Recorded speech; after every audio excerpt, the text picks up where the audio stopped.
दोस्तों कैसे हो आप सब। आपका स्वागत है आपके अपने यूट्यूब चैनल में जिसका नाम है अमन ट्यूटोरियल।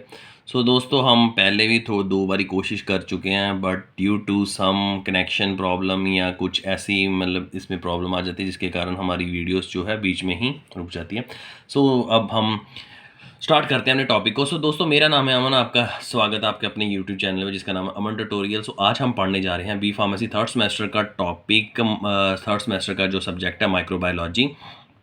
दोस्तों माइक्रोबायोलॉजी क्या है कि माइक्रोबायोलॉजी के में हम पढ़ेंगे जो टॉपिक्स हैं, ठीक है। पहले भी मैंने इसकी एक वीडियो बनाई हुई है, आप उसमें भी जाके देख लेना। माइक्रो का मतलब होता है स्मॉल, जिसका स्मॉल, ठीक है। और बायोलॉजी जो है बायो मतलब होती है लाइफ और लॉगस मतलब होता है स्टडी। दोस्तों ये वीडियो थोड़ी फास्ट बनेगी, क्योंकि मैंने जो अपने टॉपिक करने ये मैं जस्ट एक आपकी रिवीजन करवा रहा हूँ, ठीक है। इसमें क्या है कि जो स्मॉल लिविंग ऑर्गेनिज्म है जिनका साइज 1 माइक्रो से छोटा है उसकी हम स्टडीज करते हैं माइक्रोबायोलॉजी में, ठीक है। दोस्तों माइक्रोबायोलॉजी का ये मतलब नहीं कि सिर्फ हम सेल की ही स्ट्रक्चर के बारे में पढ़ेंगे, हम जितनी भी स्ट्रक्चर है, चाहे बैक्टीरिया हो चाहे वायरस हो, क्योंकि कोरोना में अगर हमें वायरस का भी अगर हमें नेक डाई से दिख जाते तो हम उसको ख़त्म कर देते ताकि लोगों को इतनी ज़्यादा प्रॉब्लम कॉज नहीं करनी पड़ती, ठीक है।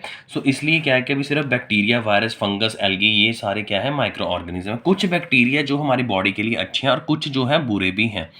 आप बोलेंगे कि कुछ कौन से बैक्टीरिया अच्छे हो सकते हैं। दोस्तों जैसे आप घर में मिल्क से कर्ड बनाते हैं, आप बैक्टीरिया उसको जो कर्ड का जो कह लो खटास होती है जो मिल्क में लगाते हैं, तो उससे क्या है कि वो आगे मिल्क जो लैक्टोबैसिलस जो खटास होती है ना, वो उसमें बैक्टीरिया है जो है उसे कहते हैं लैक्टोबैसिलस है, वो आगे उस रिएक्ट करती है मिल्क से और कर्ड की फॉर्मेशन करती है। ये माइक्रो ऑर्गेनिज्म अच्छे हैं। आप देख सकते हैं कर्ड को भी माइक्रोस्कोप के थ्रू चेक कर सकते हैं, आपको लैक्टोबैसिलस बैक्टीरिया ईजिली विजिबल हो जाएंगे, ठीक है। उसके बाद हम हिस्ट्री की बात की थी। हिस्ट्री में हमने ये बताया था कि पहले एरिस्टोटल जो फादर ऑफ बायोलॉजी थे, जिन्होंने लिविंग और नॉन लिविंग ऑर्गेनिज्म के बारे में बताया था। फिर उसके बाद रॉजर बैकॉन जो 13वीं सेंचुरी में आए, जिन्होंने बताया कि ये जो लिविंग ऑर्गेनिज्म जो कि माइक्रो ऑर्गेनिज्म है, ये आगे हमें डिजीज़ कॉज भी करते हैं, ठीक है ना। डिजीज़ होती है, डिजीज़ होने के बाद हमें क्या कहते फीवर भी हो जाता है, ठीक है। उसके बाद फ्रैगेंटोरियस आया था। इसने बताया था कि भी जैसे हमें किसी को कफ है या मतलब कफ कह सकते हो, या किसी को स्नीजिंग हो रही है, रनिंग नोज है, तो ड्रॉपलेट इन्फेक्शन के कारण क्या होता है कि भी जब हम किसी को टच करते हैं तो वो जो आगे पास हो जाती है। इसी उसने बोला था कि ये जो डिजीज़ है ये कम्युनिकेबल भी हो सकते हैं। इसने ये चीज़ के बारे में बताया था कि जो मतलब ये डिजीज़ है ये एक पर्सन से दूसरे पर्सन की तरफ ट्रांसफर भी होते हैं। उसके बाद हम एंटोनी और ल्यूवेन होक आया था 1675 में, ठीक है। 1546 में फ्रैगेंटोरियस ने अपनी थ्योरी बताई थी, और 1675 के बाद मतलब ये आया था एंटोनी और ल्यूवेन होक था। इन्होंने बताया था कि ये जो लिविंग ऑर्गेनिज्म सिंगुलर भी होते हैं और मल्टी सेलुलर भी हो सकते हैं। और इन्होंने पहले माइक्रोबायोलॉजी जो बैक्टीरिया टर्म नहीं आई थी, इन्होंने पहले बताया था एनीमेल्क्यूस जो है जो मेन कॉज करता है, ठीक है। मतलब बैक्टीरिया ही हमें कॉज करता है, बट उनको पास एक टर्म नहीं थी। उन्होंने पहले ये जो टर्म डिफाइन की थी उसका नाम था एनीमेल्क्यूस, ठीक है। उसके बाद 1678 में सब प्लान जैनी आया था। उन्होंने बताया जैसे हमारी बॉडी को डाइट जरूरी है ना, सेम लाइक ऐसे बैक्टीरिया को भी डाइट जरूरी है अपनी ग्रोथ के लिए, ठीक है। ये कल्चर मीडिया का कंसेप्ट किसने बोला था, ये जो कल्चर मीडिया है वो तरह की बैक्टीरिया की डाइट ही होती है, सब प्लान जैनी, ठीक है। उसके बाद जॉन टिंडल आया था। जॉन टिंडल जो था उन्होंने अपना उन्होंने बताया था हीटिंग इफेक्ट के बारे में कि जब भी हम किसी चीज़ को हीट करते हैं, जैसे हम फूड को लेके घर पे आ जाते हैं, हम तो हीट करते हैं तो बैक्टीरिया किल जो हो जाते हैं ना। जो हीटिंग इफेक्ट कभी हीटिंग इफेक्ट से बैक्टीरिया जो है किल हो जाते हैं, ठीक है। उसके बाद क्या था, उसके बाद आया था लुईस पैस्चर, जो इसे हम बोलते हैं फादर ऑफ द माइक्रोबायोलॉजी, ठीक है। ये पैस्चराइजेशन का फैक्ट, जैसे हम मिल्क लेके आते हैं उसको हीट करते हैं 62.8 डिग्री सेल्सियस में फॉर हाफ आवर, तो इससे क्या है बैक्टीरिया वायरस खत्म हो जाते हैं। ये किसने बताया था, लुईस पैस्चर में, ठीक है। उसके बाद लॉर्ड जोसेफ लिस्टर आया था, जिन्होंने एंटीसेप्टिक के बारे में बताया था। उन्होंने बोला कि जब भी किसी पेशेंट की हम सर्जरी करते हैं तो हम एंटीसेप्टिक सोल्यूशन लगा देते हैं, क्योंकि सर्जरी के केसेस में क्योंकि बैक्टीरिया के अंदर जाने के चांसेस बहुत ज़्यादा हो जाते हैं। क्योंकि जब भी आप देखते हो कि किसी बंदे की सर्जरी हो रही होती है तो डॉक्टर ही जाते हैं, क्योंकि अगर कोई आम इंसान जाएगा तो उसके शूज़ से इन्फेक्शन आ जाए, कपड़ों से इन्फेक्शन आ जाएगी, ठीक है ना। क्योंकि उसकी बॉडी में बैक्टीरिया डस्ट पार्टिकल होंगे या वो क्या कहते हैं इन्फेक्शन कॉज करेंगे। अगर किसी की सर्जरी हो तो उस सर्जरी में के दौरान उसकी बॉडी में बैक्टीरिया ज़्यादा जा सकते हैं, ठीक है। उसके बाद एलेक्जेंडर फ्लेमिन आया था। एलेक्जेंडर फ्लेमिन ने ये बताया था कि उन्होंने पहला एक फंगस देखी थी जो कि तंबाकू की लीव के ऊपर बैठी हुई थी। उसको किल करने के लिए जो एक इसका नाम था इसको इस जो नॉक्टेटम था, क्या कहते हैं, ठीक है ना, सो इसका नाम था जो फंगस थी जो लीव के ऊपर बैठी हुई थी तंबाकू के, सो उसको किल करने के लिए पेनिसिलिन नॉक्टेटम बनाई गई थी, ठीक है ना। सो पेनिसिलिन बनाई गई थी। सो जो बैक्टीरिया था वो उस बैक्टीरिया को, उस फंगस को क्या बोला गया था, इन्होंने पेनिसिलिन नॉक्टेटम, एक फंगस थी जो कि लीव के ऊपर बैठी हुई थी, उसको खत्म करने के लिए सो पहला एंटीक बनाया गया which is known as the penicillin. आप जब 6 सेमेस्टर में हो जाएंगे तो आप जितने भी पेनिसिलिन जो है फर्स्ट एंटीबायोटिक है, इसमें पेनिसिलिन पढ़ेंगे, टेट्रासाइक्लिन और स्ट्रिप्टोमाइसिन पढ़ेंगे, ठीक है। उसके बाद इन्होंने, मैंने अब उस जो पहली वीडियो थी उसमें बताया था ब्रांचेस ऑफ माइक्रोबायोलॉजी, इसलिए मैं थोड़ा फास्ट हूँ, ठीक है, अभी पढ़ा रहा हूँ। सो ब्रांच ऑफ माइक्रोबायोलॉजी का मतलब है कि माइक्रोबायोलॉजी को किस किस डिवीजन में बांटा हुआ है, ठीक है। पहले तो हम टैक्सोनॉमी के भी, अगर तो हम किसी बैक्टीरिया को, ये बैक्टीरिया की स्ट्रक्चर अलग होगी, फंगस की अलग होगी, नीमेटोड्स, पैरासाइट्स, एल्गीज, ये सारे इनकी स्ट्रक्चर डिफरेंट होने के कारण हमने इन ऑर्गेनिज्म को डिफ्रेंशिएट किया on the basis of their structure, ठीक है। और एप्लीकेबल कहाँ हो रही है, ठीक है भी, ये जो माइक्रोबायोलॉजी ये कहाँ कहाँ पर एप्लीकेबल है, जैसे इंडस्ट्रीज में होती है, ठीक है, इंडस्ट्रीज में हमारी लैब्स में हो रही है, ठीक है, फार्मास्यूटिकल्स लैब्स हो रही है, माइक्रोबायोलॉजी लैब्स में हो रही है, बायोटेक्नोलॉजी लैब में हो रही है। और रिसर्च के भी जरूरी नहीं है कि ये सिर्फ मतलब कि अर्थ में ही बैक्टीरिया है, हम जो स्पेस में है उसके बैक्टीरिया को स्टडी करेंगे तो हम एस्ट्रो माइक्रोब्स कह सकते हैं, ठीक है। उसके बाद माइक्रोबायोलॉजी के जो सेल्स हैं उसकी स्ट्रक्चर को, मतलब सेल की अगर इसकी स्ट्रक्चर को पढ़ेंगे तो उसे साइटोलॉजी बोलेंगे, ठीक है ना। उसके बाद आता है एवोल्यूशन, ठीक है, एवोल्यूशनरी माइक्रोबायोलॉजी है कि माइक्रो ऑर्गेनिज्म कहाँ से आए, ठीक है ना। सो इसकी स्टडी को हम बोल देंगे एवोल्यूशनरी माइक्रोबायोलॉजी। माइक्रोबायोलॉजी फिजियोलॉजी के ये जो इसकी जितने भी ये यूनिवर्सल, ये इसमें आ जाएगा, फिजियोलॉजी में आ जाता है कि भी इसके जो आप मेन इसके बारे में फंक्शन मतलब कि ये फंक्शन है कि ये डिजीज कॉज करते हैं, और ठीक है, जितने माइक्रो ऑर्गेनिज्म कौन कौन सा डिजीज कॉज कर सकते हैं, ठीक है। सो ये माइक्रोबायोलॉजी फिजियोलॉजी में आ जाते हैं, ठीक है ना। सो माइक्रोबायोलॉजी जेनेटिक्स में आ जाते हैं, जैसे हमारे जेनेटिक्स क्या थे, एप्स थे, तो हम उनसे पूर्वज, ठीक है। सो इनकी अगर माइक्रो ऑर्गेनिज्म की जेनेटिक्स पढ़नी हो तो उससे क्या बोलते हैं, हम उसको बोलते हैं माइक्रोबायोलॉजी जेनेटिक्स, ठीक है। सो ये तो इसकी ब्रांचेस थी। उसके बाद हम बात करते हैं क्लासिफिकेशन की, बात करते हैं क्लासिफिकेशन में कि जो माइक्रोब्स होते हैं, ठीक है ना, जो जिनका साइज 1 माइक्रोन से छोटा होता है, वो या तो ए सेलुलर का मतलब जिनमें सिंगल सेल नॉट डेवलप, जो ये जो साइटोप्लाज्म नहीं डेवलप हुआ होगा, ठीक है। सेलुलर जो लिविंग ऑर्गेनिज्म जिनमें सेल मेम्ब्रेन डेवलप है, न्यूक्लियस भी सेल मेम्ब्रेन भी है, ठीक है ना। इसमें जो सिंगल सेल का बने होंगे वो ए सेलुलर होंगे, ठीक है। इसमें एग्जांपल आ जाती है, वायरस आ जाता है, ठीक है ना। सो उसके बाद जो सेलुलर की बात करें तो सेलुलर में आ जाता है यूकैरियोट्स आते हैं और प्रोकैरियोट्स आते हैं। प्रोकैरियोट बैक्टीरिया के प्रोकैरियोट सेल्स है जिसमें कोई भी जिसमें न्यूक्लियस जो वेल डिफाइंड नहीं होता, ठीक है ना। सो न्यूक्लियस प्रॉपर नहीं बना होता, ठीक है। इसमें जो नहीं बना होता उसे हमें न्यूक्लियोइड्स बोलते हैं, ठीक है। उसके बाद यूकैरियोट्स में आ जाते हैं फंगी, एल्गी और निमेटोइड्स आ जाते हैं, ठीक है। उसके बाद हम पढ़ेंगे अब स्ट्रक्चर, जो हमारा मेन टॉपिक है, ठीक है। सो हम एक रिवीजन की तरह से ये 8 मिनट हमने जो पीछे रिवाइज किया है हम, ठीक है। अब जो हमारे मेन टॉपिक है ये, क्योंकि पहला जो यूनिट है वो बहुत बड़ा है, सो हम इसको कोशिश तो यही है कि भी मैं इसको ज़्यादा से ज़्यादा इसको करवा सकूं, ठीक है। सो स्ट्रक्चर के बारे में पढ़ेंगे और इसकी अल्ट्रा माइक्रोस्कोपी का मतलब होता है कि हम जो 3 जो लेयर्स हैं इसके ज़्यादा फोकस करेंगे। जो पहली लेयर उसको कैप्सूल बोलते हैं, ये बहुत हार्ड होती है, ये रिस्पॉन्सिबल होती है फीवर के लिए, क्योंकि अगर हम बैक्टीरिया की, मैं पीछे स्ट्रक्चर दिखाऊंगा फिर आपको क्लियर हो जाएगा। सो 3 लेयर होती है पहले की बैक्टीरिया की। सो पहली लेयर जो होती है वो कैप्सूल बोला जाता है, ठीक है ना। सो ये लेयर जो है, ये लेयर किसकी बनी होती है, 98% ऑफ इसमें पानी होता है और बाकी जो इसमें ग्लाइकोप्रोटीन होते हैं, मतलब ग्लाइको मतलब शुगर और प्रोटीन होते हैं, जो पहली लेयर होती है। सो कैप्सूल की अगर तो थिकनेस ज़्यादा होगी 2 माइक्रोन से तो उसे हम मैक्रो बोलेंगे। अगर उसकी थिकनेस, उस कैप्सूल की जो लेयर है उसकी अगर थिकनेस जो है अगर 2 माइक्रोन से मतलब कम होगी तो उसको हम बोलेंगे माइक्रो, ठीक है। सो ये कैप्सूल जो फर्स्ट लेयर ऑफ बैक्टीरिया है ये प्रोटेक्ट करती है बैक्टीरिया को, और यही डिजीज करती है ह्यूमन बॉडी में, और साथ ही साथ यही जो है प्रोटेक्ट करके रखती है फैगोसाइटोसिस। फैगोसाइटोसिस हमने पढ़ा था कि जब भी कोई बैक्टीरिया आपकी बॉडी में एंटर कर जाता है तो क्या होता है कि आपका जो म्यूकस है उस बैक्टीरिया को एंट्रैप्ट कर लेता है, और this process is known as a phagocytosis, ठीक है। उसके बाद जो सेकंड लेयर जिसे सेल वॉल बोला गया है, ये भी थिक लेयर है, ये भी क्या कहता है, अब ग्राम पॉजिटिव और ग्राम नेगेटिव 2 तरह के बैक्टीरिया है, हम इनको डिफ्रेंशिएट कर सकते हैं on the basis of their thickness, ठीक है ना। सो सेल मेम्ब्रेन इनमें क्या कहते हैं डिफरेंट करेगी। सो पहले अगर ग्राम पॉजिटिव की बात करें तो ग्राम पॉजिटिव में जो थिकनेस होगी बैक्टीरिया सेल वॉल की वो 20 से 80 की होगी, और क्या कहते हैं अगर ग्राम नेगेटिव होंगे तो उसकी थिकनेस 7 to 8 सेंटीमीटर कह सकते हैं कि भाई इतनी इसका जो हो इसकी सेल वॉल की वो मेम्ब्रेन की थिकनेस होगी। ठीक है, उसके बाद हम बात करते हैं कि इसका क्या फंक्शन है। सो ये प्रोटेक्शन करती है बैक्टीरिया को to decide the shape of.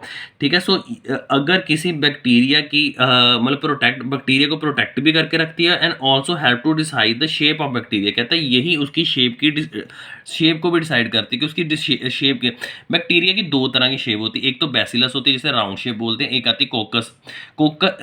कोकस जो है वो राउंड शेप होती है और बेसिलस जो है वो रॉड शेप होती है। इसके बारे में हम पढ़ेंगे। सो शेप के अकॉर्डिंग भी ये हमें जो सेल वॉल है ये हमें उसकी शेप की आइडेंटिफिकेशन के लिए शेप के अकॉर्डिंग हमें ये भी क्लियर हो जाता है कि भी बैक्टीरिया कौन ग्राम पॉजिटिव के ग्राम नेगेटिव। ठीक है, सो उसके बाद दोस्तों हम सेल मेम्ब्रेन के बारे में बात करते हैं। सेल मेम्ब्रेन का मतलब होता है कि ये third layer of the bacteria cell है। जो सेल मेम्ब्रेन जो किसकी बनी होती है, फॉस्फोलिपिड की बनी होती है। जैसे हमने पढ़ा था कि भी जो जो फर्स्ट लेयर होगी कैप्सूल, ठीक है ना। सो कैप्सूल जो होगी वो मैंने आपको उसकी कंपोजिशन के बारे में बता दिया था कि इसकी जो है कंपोजिशन क्या है कि भाई ये एक 98% वाटर होगा और ग्लाइकोप्रोटीन की होगी। ठीक है, ये फर्स्ट लेयर। सेकंड वॉल जो है पेप्टोग्लाइकॉन मतलब प्रोटीन और ग्लूकोज के बने होंगे। जो थर्ड लेयर है वो फॉस्फोलिपिड की, फॉस्फो मतलब फॉस्फेट भी होगा और साथ ही लिपिड भी होगा। ठीक है, आपने थर्ड सेमेस्टर में आपने जो लिपिड्स पढ़ा होगा ना उसको एक बार फिर से ध्यान से पढ़िए और आपको पता लग जाएगा लिपिड्स क्या होते हैं। ठीक है, सो उसके बाद जो है हमने बैक्टीरिया का ये बताया था कि ये प्रोकैरियोट सेल्स है कि इसमें प्रॉपर जो डेवलप नहीं होता, क्या नहीं न्यूक्लियस डेवलप नहीं होता। So when the nucleus is not free develop it is known as the nucleoid. कहता है मैंने पीछे बात की हुई कि जो बैक्टीरिया सेल्स हैं ये जो है ये प्रोकैरियोट सेल्स हैं क्योंकि इनमें न्यूक्लियस डेवलप नहीं होता, इसे हम न्यूक्लियोइड्स बोलते हैं। ठीक है ना, सो इसमें क्या कहते हैं जो ये हमारी सेल मेम्ब्रेन है इसमें उसमें बोला कि ये जो न्यूक्लियस है इसमें 30 जो इसका न्यूक्लियस होता है बैक्टीरिया का जिसे हम न्यूक्लियोइड बोलते हैं। क्यों बोलते हैं, क्योंकि इसमें जो ये न्यूक्लियस प्रॉपर डेवलप ना होने के कारण सो इसके न्यूक्लियस मतलब न्यूक्लियोइड जो है जो बैक्टीरिया का उसके 60% डीएनए होता है, 20% आरएनए और 10% प्रोटीन होता है। ठीक है, सो दोस्तों उसके बाद आता है इंक्लूजन बॉडी। इंक्लूजन बॉडी वो होती है जिसमें फूड पार्टिकल स्टोर होती है। माइक्रो मेसोसोम्स वो होते हैं ये एक्स्ट्रा क्रोमोसोमल डीएनए, क्योंकि डीएनए जो है वो हमने ये बताया था कि इसका न्यूक्लियस प्रॉपर डेवलप नहीं है।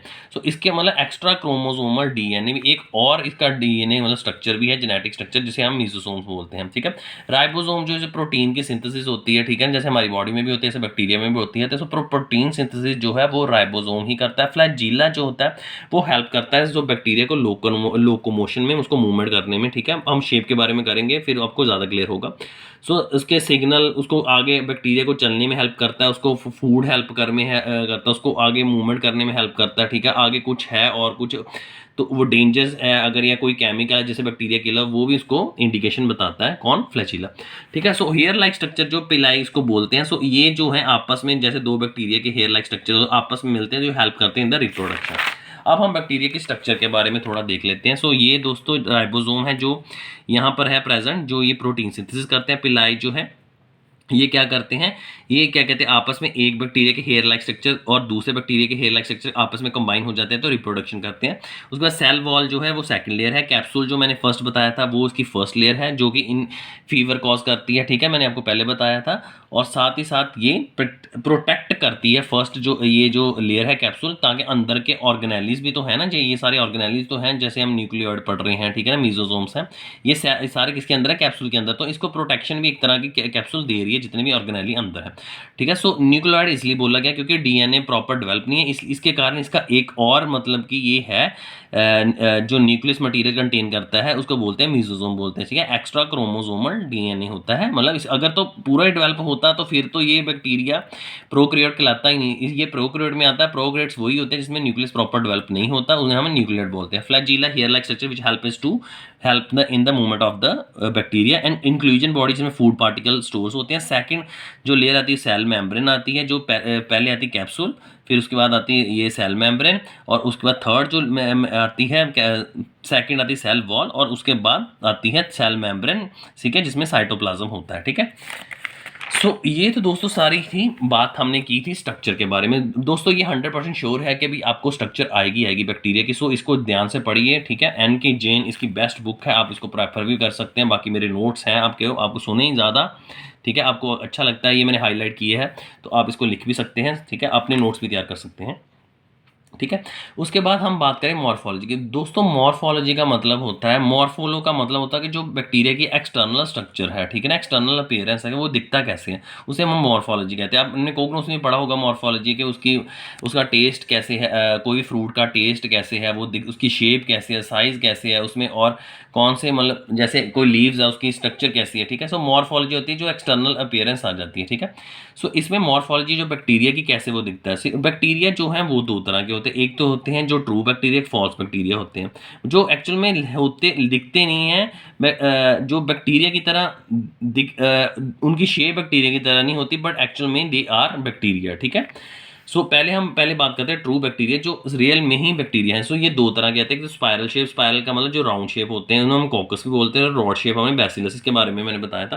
अगर तो एक राउंड होगा, एक स्पाइरल होगा तो उसे मोनोकोकस बोलते हैं, ठीक है। दो राउंड शेप होंगे तो डिप्लोकोकस बोलते हैं, दो तीन चार सर्कल होंगे टेट्राकोकस, अगर ज़्यादा होंगे गुच्छे की तरह मतलब होंगे, ठीक है ना, एक चेन में होंगे, क्या कहते हैं, तो उसे क्या बोलेंगे हम, स्टेप्टोकोकस बोलते हैं। ये किसके अंदर आ जाते हैं, ये ट्रू में आ जाते हैं। ट्रू आगे फर्दर जो है आगे स्पाइरल शेप और द रॉड शेप को हम बैसिलस बोलते हैं। अगर एक रॉड हो गई तो वो मोनो बैसिलस बोलते हैं, अगर दो रॉड टाइप बैक्टीरिया होंगे तो उसे हम क्या कहते हैं, डिप्लोकोकस। अगर हम फॉल्स की ये भी एक दोस्तों है, क्या कहते हैं, अगर क्यूब शेप होंगे तो उन्हें हम सार्किनो कोकस बोलते हैं, और क्या कहते हैं अगर ज़्यादा मतलब ग्रेप्स की तरह उसे हम स्टिप्लोकोकस बोलते हैं, ठीक है, राउंड शेप में आ जाते हैं, ठीक है। ये सारे जितने भी जिसके कोकस लगे हैं वो राउंड शेप में आ जाते हैं, ठीक है। बैक्टीरिया जो है राउंड शेप में, रॉड शेप में। राउंड शेप की ही ये जो बात मैंने की है, क्यूब लाइक, और ये ग्रेप्स जो स्ट्रक्चर लाइक होगा, ठीक है ना। फॉल्स बैक्टीरिया हमने बताया था कि दो तरह के, एक तो ट्रू में हमें पीछे बात कर लिया, ठीक है, कोकस और हमने बात किया कोकस की और बैसिलस की एक बात की है। अब हम फॉल्स बैक्टीरिया की जो एक्चुअल में दिखते बैक्टीरिया की मतलब जिनकी बैक्टीरिया की तरह दिखते हैं पर एक्चुअल में बैक्टीरिया वो होते बैक्टीरिया हैं पर दिखते हैं वो फंगस की तरह है, ठीक है ना। उसके बाद इसलिए इसको हम फॉल्स बैक्टीरिया बोल देते हैं, ठीक है ना। जैसे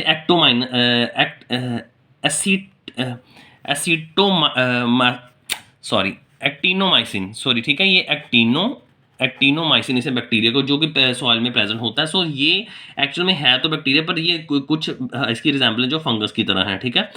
इसको ग्राम पॉजिटिव है। उसके बाद हम स्पायरोचेट्स भी बोल सकते हैं, इसमें डबल लेयर होती है ये और ये, ठीक है ना, और उसके अंदर जो बैक्टीरिया होंगे, ठीक है, कोकस भी हो सकते हैं या रॉड भी हो सकती है इसके अंदर, या मतलब कि राउंड शेप भी हो सकते हैं, ठीक है। ये इसका 3 to 50 माइक्रोन इसकी लेंथ हो सकती है, ठीक है ना, और ये इफेक्ट करते हैं ह्यूमन को, ठीक है ना, कुछ इफेक्ट करते हैं कुछ नहीं इफेक्ट करते, ठीक है। माइकोप्लाज्म हो जाते हैं, ये भी क्या कहते हैं, look like a virus but actually it is a bacteria. इसके अंदर भी डीएनए, तो सेल मेम्ब्रेन, डीएनए जो जेनेटिक मटेरियल स्टोर करता है, राइबोसोम मैंने बताया था, प्रोटीन सिंथेसिस, सेल मेम्ब्रेन जो मैंने बताया था कि थर्ड लेयर है। फर्स्ट कौन सी है, फर्स्ट कैप्सूल, सेकंड जो है सेल वॉल, उसके बाद सेल मेम्ब्रेन, ठीक है। स्मॉलेस्ट बैक्टीरिया होते हैं ये, और कॉज एनिमल को इन्फेक्ट करते हैं। उसके बाद रिकेटिसिया, ये कौन सी, इसमें कोई ब्रांचिंग नहीं होती, कोई चेन नहीं होती, स्मॉल पार्टिकल होते हैं और ये मूव नहीं करते, ठीक है ना। इनका जो साइज है वो क्या कहते हैं 0.1 से लेके 4 माइक्रोन तक ये इनका डायमीटर होता है, ठीक है। Diameter half of the diameter जो है हाफ रेडियस होगा, फुल जो है डायमीटर, ठीक है। उसके बाद क्या है, कैल्मीडियल जो है ये भी इफेक्ट करते हैं, आइज को इफेक्ट करते हैं। ओवल शेप जैसे एग शेप होती है ना, उससे कहते हैं। इसकी भी जो पेप्टिडोग्लाइकोन, जो इसका पेप्टिडोग्लाइकोन मतलब कि जो इसकी हमने पढ़ा था पेप्टिडोग्लाइकोन की कैप्सूल की जो उसकी लेयर होती है वो किसकी बनी होती है, पेप्टिडोग्लाइकोन की। पेप्टिड मतलब प्रोटीन और ग्लाइकोन मतलब शुगर। वायरस भी है, वायरस जो है उसके भी कह सकते हैं कि वो भी एक्चुअल में एक तरह के बैक्टीरिया हैं। नो सेल वॉल इसमें के प्रेजेंट नहीं, इसमें कोई वायरस की कोई सेल मेम्ब्रेन डेवलप नहीं होती और इसके कोई न्यूक्लियस जो है डेवलप नहीं होता, ठीक है ना। ये सारे क्या कहते हैं अगर हमने मतलब ये सारी जितनी भी हम माइक्रोबायोलॉजी पढ़ रहे हैं, हमने क्लासिफिकेशन के बारे में देखा था, तो क्लासिफिकेशन में हमने माइक्रोबायोलॉजी में बैक्टीरिया को नहीं अकेले पढ़ेंगे, वायरस को भी है। सो वायरस चाहे आप लगा लो, ये एक्चुअल में है तो सारे बैक्टीरिया टाइप ही हैं, बट ये दिखते जो हैं वो एक्चुअल में इनकी रिजेंबलेंस कुछ, इनकी शक्ल कुछ और है, बट एक्चुअल में ये है बैक्टीरिया, ठीक है। कल्चर मीडिया की दोस्तों बात करें तो कल्चर मीडिया का मतलब होता है जैसे हमें डाइट चाहिए, सेम लाइक बैक्टीरिया को डाइट चाहिए। कल्चर का मतलब है, मीडिया का मतलब जिसमें क्या कहते हैं, हम बैक्टीरिया को उसको डाइट देंगे ताकि वो ग्रो हो सके, और उस डाइट में क्या क्या होगा, कार्बन, नाइट्रोजन, वाटर, फॉस्फोरस और सल्फर होगा, ठीक है। कल्चर भी दोस्तों कौन से टाइप के आ जाते हैं। सो कल्चर होगा एक जो होगा कि भाई कल्चर जो है आगे based on consistency, solid type का भी कल्चर हो सकता है, लिक्विड का भी हो सकता है और सेमी सॉलिड का भी हो सकता है। अगर कंपोजिशन में, जिसकी कंपोजिशन हमें पता है मीडिया की, कल्चर की, तो उसे हम बोलेंगे क्या कहते हैं, सिंथेटिक। जिसे हमें कंपोजिशन नहीं पता तो उसे हम क्या बोलेंगे, उसे हम नॉन सिंथेटिक बोलेंगे। और अगर हम एप्लीकेशन की बात करें कल्चर मीडिया की, कि हमने कहाँ पर उसको यूज़ करना, अगर कल्चर मीडिया को लैब में, इंडस्ट्रीज़ में, या हमने डिजीज़ को आइडेंटिफाई करने में मतलब हेल्प करनी है, या हमें आइडेंटिफाई डिफरेंट बैक्टीरिया में करना है, ठीक है ना, या हमें क्या कहते हैं चेक करनी है concentration of antibiotic, proteins, hormones and vitamin, तो उसकी यूज़ कहाँ पर, उसके अकॉर्डिंग हमने कल्चर मीडिया को डिवाइड किया है, ठीक है। सो जैसे अगार है दोस्तों, अगार एक ऐसा मीडियम है जिसमें क्या कहते हैं हम बैक्टीरिया को ग्रो कर सकते हैं। अगार में क्या है कि ये पाउडर टाइप होगा, सो इसको हम क्या, पाउडर को ल्यूक वार्म वाटर में हीट करते हैं और हम पेट्री डिश में रख देते हैं, और ये क्या है, ये सॉलिड ये liquid become into a solid हो जाता है, सेम मतलब जेली टाइप बन जाता है। When the liquid is converted into the liquid agar and the lukewarm water that is in the form of liquid and which converted into the solid, and then it is known, this process is known as the solidification, ठीक है। सो अगर application की बात करें तो अगर तो laboratory में भी जैसे हम बैक्टीरिया को मीडिया ग्रो करते हैं, तब पहले तो हम मीडिया ग्रो करते हैं और मीडिया को स्टरलाइज करते हैं, और उस मीडिया के बाद उसको उसमें ग्रो करते हैं बैक्टीरिया का, ठीक है। सो कल्चर मीडिया जो है बेसिक कल्चर मीडिया है, इसमें जो हम लेबॉर्ट्री में यूज़ करते हैं, इसमें क्या आता है, योग आ जाता है, ब्लड आता है, सीरम आ जाता है, ठीक है ना।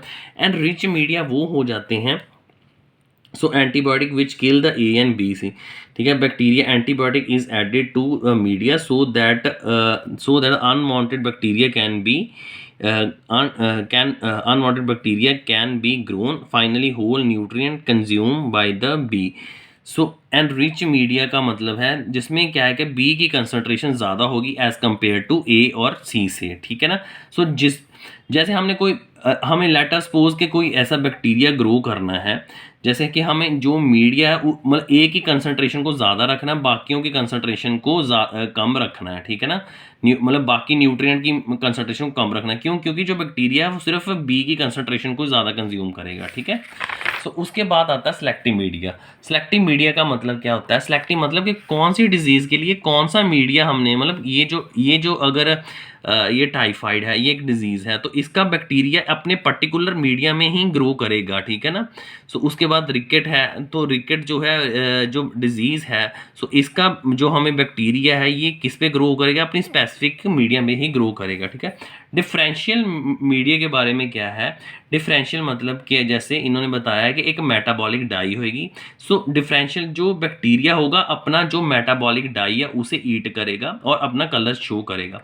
मतलब जितने भी कह लो कि भी जितने भी ये ए बी सी, ये क्या है कि एक डिफरेंट टाइप के एक आप बोल सकते हैं क्या बैक्टीरिया है। सो जो बैक्टीरिया ए जो है वो अपने ए रेड का मेटाबॉलिक डाई को कंज्यूम करेगा, बी मतलब हर बैक्टीरिया अपने पर्टिकुलर डाई को कंज्यूम करके कलर चेंज करेगा, तो उससे हमें डिफरेंशियल क्लियर हो जाएगा कि ये कौन सा बैक्टीरिया, ठीक है। ट्रांसपोर्ट बैक्टीरिया का मतलब कि हमने जो बैक्टीरिया ग्रो करना है, इसमें क्या है कि भी हमने 7 डे के लिए बैक्टीरिया को पहले ग्रो किया, उसके बाद कल्चर मीडिया देखा, और उसमें मीडिया में क्या है कि भी हमने ड्राई नहीं होने देना दोस्तों। अगर मीडिया ड्राई हो जाएगा तो बैक्टीरिया ग्रोथ नहीं करेगा, ठीक है।